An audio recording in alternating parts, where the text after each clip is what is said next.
Hey everyone, it's Thursday. I am back and ready to talk about chocolate with you. This week we're going to talk about WM chocolate out of Wisconsin in the United States.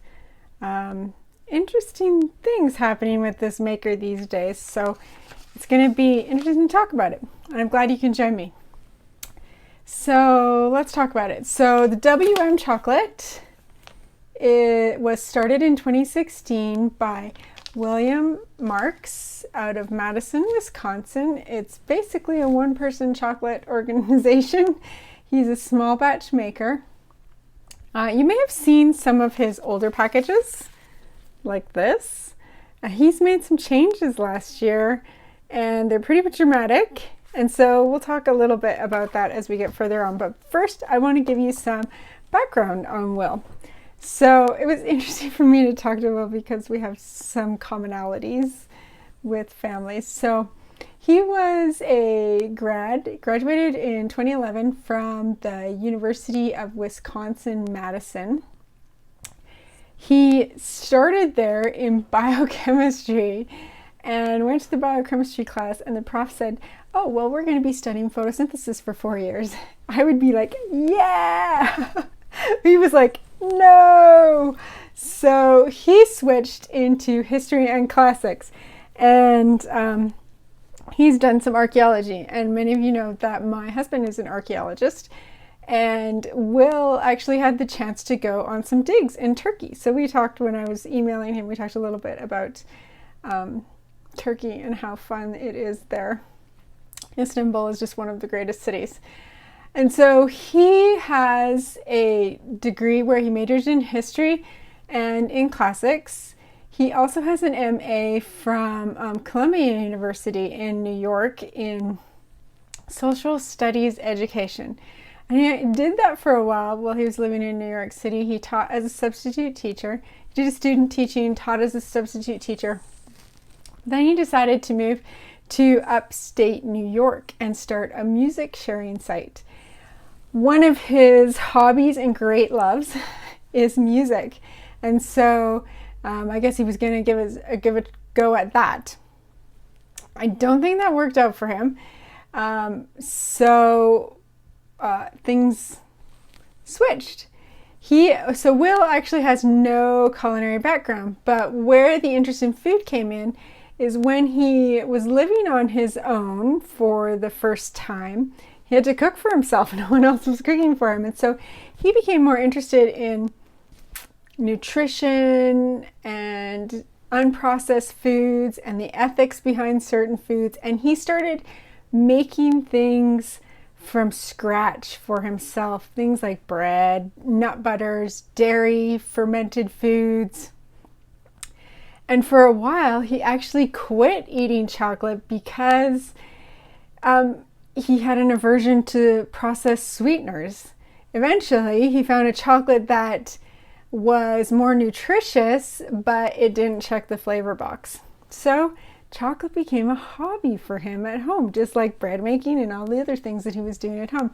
So he was making this chocolate in his basement in pursuit of a less processed version of his favorite snack. And he was using things like, he had a grain mill from bread making, so he could grind his wheat. So he was using that to grind the beans. His first experimental batch of chocolate was made with a combination of cacao powder, which he now realizes is sacrilege. But you're not alone, Will. Many other makers have started there as well.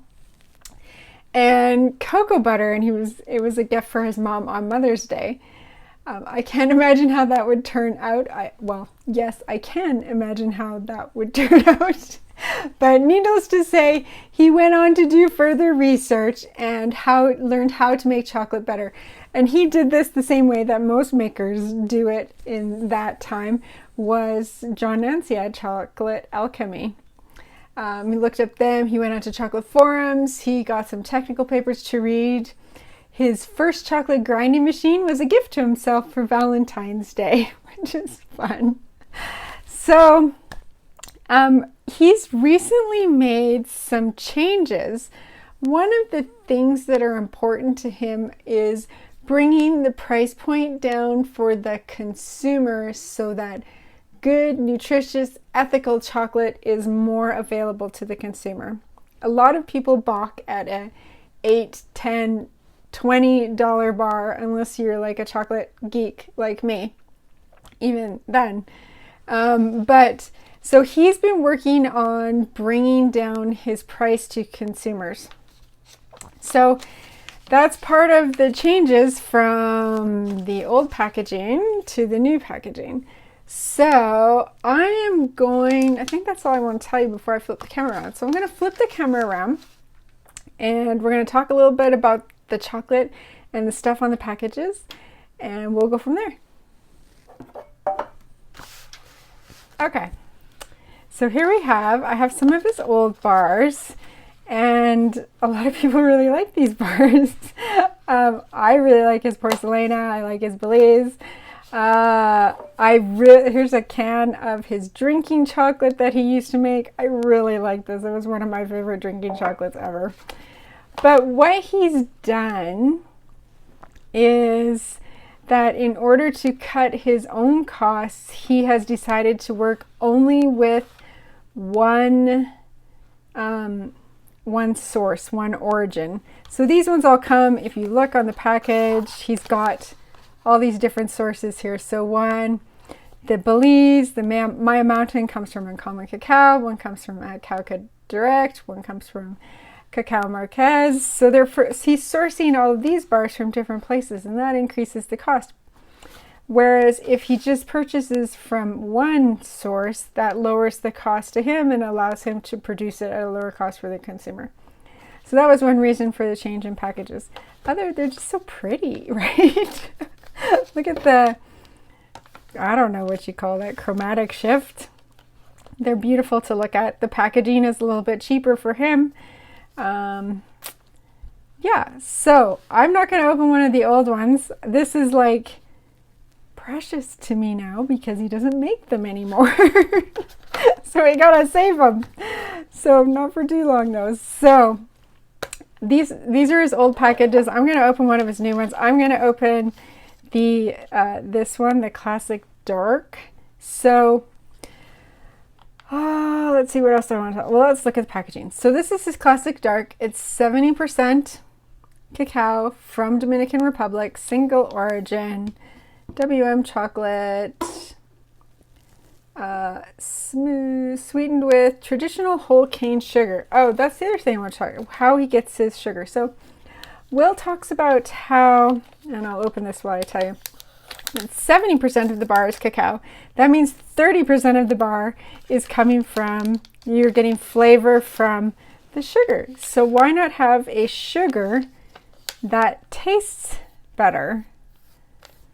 So what he does is he gets his sugar, he sources his sugar from Colombia. He calls this, it is the secret to some of the flavor. It's dried cane juice, it's sun-dried, and then it's pulverized into crystals. And he used that because he wanted something to replace the normal sugar with a more natural sweetener. So that's why he uses that. And he thinks that that's part of the key to a good taste in chocolate is a good sugar, which makes sense. When all your ingredients going in taste good, then what comes out should taste even better. All right, so let's listen to the snap on this one. Good snap. It's got a nice snap. No, let's take a look. I don't see any tempering issues. Looks like a nice bar. It's got a nice shine to it. Nice even color, nice dark color. Okay, so what I'm going to do first is I'm just going to warm it up a little bit with my thumb to melt the cocoa butter, because cocoa butter melts near body temperature and release the some of the volatile compounds, and we'll get the aroma and then we'll get the taste.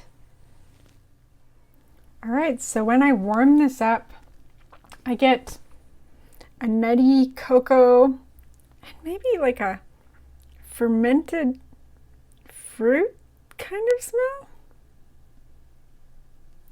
And when I eat it, it's a really nice chocolate. It's very smooth melt. It's got a very smooth melt. It has very low acidity, very low bitterness, like next to no bitterness. When I'm eating it, it starts off kind of cocoa, nutty, walnuts, but as it progresses, it almost starts to taste like a peanut butter brownie. And then when I swallow, I get a tiny bit of fruity acidity like raspberry. It's really nice bar. He doesn't put, so I noticed on his old bars, they all have tasting or flavor profiles on there. He's not doing that anymore. We can have an endless debate about whether you should or should not include tasting notes on your bars. But he also has, let's see if I can get this to focus for you. Cocoa, here's his ingredients. So this is not, so he has cocoa beans, unrefined cane sugar, he adds cocoa butter, and they're all certified organic. So the added cocoa butter is giving it really, really nice mouthfeel. And he's done a really nice job with this bar. I am super excited now to try this one with salt, because you know I have never met a salt and chocolate bar that I don't like. Salt and chocolate are just a match made in heaven. All right, so I think as I nosh on another piece, that's all I have to say about the bars.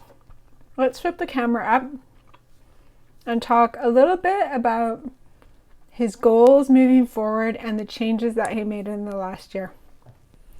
Okay, so I realized I didn't tell you where the name came from. So when he first started making, he works at home, one-man operation, like I told you. He started off, he'd mold the chocolate. So he was originally a bean to bar maker. He would have beans come in and he would do everything bean to bar, like a everyday bean to bar makers do. He would mold the chocolate upstairs, then he would run the chocolate to the basement for cooling. He'd wrap the bars and he started stamping them with a simple WM, which unintentionally became his chocolate company name because people started to recognize that as part of the chocolate. So WM obviously comes from his name, Will Marx. Okay, I wanted to tell you a little bit about his goals moving forward. So he has some all-encompassing goals that he's always had when he's making his chocolate. He wants to have an impact on producers and origin economies. He wants to have a small environmental footprint. He wants to have wholesome ingredients. He wants to have it at a price where it is workable for all, for the farmers, for the producers, and for the consumer. And so one of the things just in this last year that he's done to lower that price point is to make some significant changes to how he's making chocolate and what he's offering. So to lower the cost, the main thing that he did is that he is only having one origin. So he's only getting cacao from the Dominican Republic for now. Let's see, what else?